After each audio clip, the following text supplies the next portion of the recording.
In one respect, admittedly, this hollow ideology is in deadly earnest. Everyone is provided for. No one must go hungry or thirsty. If anyone does, he's for the concentration camp.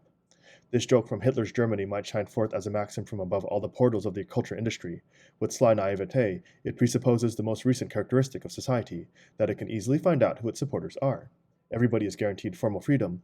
No one is officially responsible for what he thinks. Instead, everyone is enclosed at an early age in a system of churches, clubs, professional associations, and other such concerns, which constitute the most sensitive instrument of social control. Anyone who wants to avoid ruin must see that he is not found wanting when weighed in the scales of this apparatus. Otherwise, he will lag behind in life and finally perish.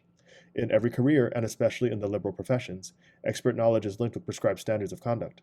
This can easily lead to the illusion that expert knowledge is the only thing that counts. In fact, it is part of the irrational planning of this society that it reproduces to a certain degree only the lives of its faithful members.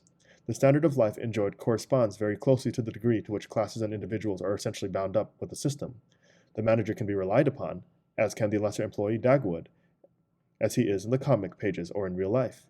Anyone who goes cold and hungry, even if his prospects were once good, is branded. He is an outsider, and apart from certain capital crimes, the most mortal of sins is to be an outsider.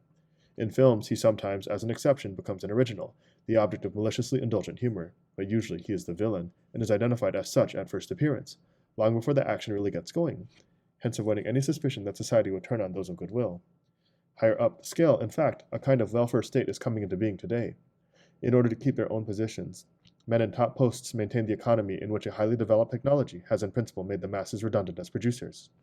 The workers, the real breadwinners, are fed, if we are to believe the ideology, by the managers of the economy, the Fed. Hence, the individual's portion becomes precarious. Under liberalism, the poor were thought to be lazy. Now they are automatically objects of suspicion. Anybody who is not provided for the outside should be in a concentration camp, or at any rate in the hell of the most degrading work and the slums. The culture industry, however, reflects positive and negative welfare for those under the administrator's control as direct human solidarity of men in a world of the efficient. No one is forgotten. Everywhere there are neighbors and welfare workers, Dr. Gillespies and parlor philosophers whose hearts are in the right place, and who, by their kind intervention as of man to man, cure individual cases of socially perpetuated distress, always provided that there is no obstacle in the personal depravity of the unfortunate. The promotion of a friendly atmosphere as advertised by management, experts, and adopted by every factory to increase output, brings even the last impulse under social control. Precisely because it seems to relate men's circumstances directly to production, and to reprivatize them. Such spiritual charity casts a conciliatory shadow onto the products of the culture industry long before it emerges from the factory to invade society as a whole. Yet the great benefactors of mankind, whose scientific achievements have yet to be written up as acts of sympathy and to give them an artificial human interest, are substitutes for the national leaders, who finally decree the abolition of sympathy, and think they can prevent any recurrence when the last invalid has been exterminated. By emphasizing the heart of gold, society, amidst the suffering it has created, everyone knows that he is now helpless in the system, and ideology has to take this into account. Far from concealing suffering under the cloak of improvised fellowship, the culture industry takes pride in looking it in the face like a man, however great the strain on self-control. The pathos of composure justifies the world which makes it necessary. That is life. Very hard, but just because of that, so wonderful and so healthy. This lie does not shrink from the tragedy. Mass culture deals with it, in the same way as centralized society does not abolish the suffering of its members, but records and plans it. That is why it borrows so persistently from art. This provides the tragic substance, which pure amusement cannot itself supply, but which it needs if it is somehow to remain faithful to the principle of the exact reproduction of phenomena. Tragedy, made into a carefully calculated and accepted aspect of the world, is a blessing. It is a safeguard against the reproach that truth is not respected, whereas it is really being adopted with cynical regret. To the consumer, who culturally has seen better days, it offers a substitute for long discarded profundities.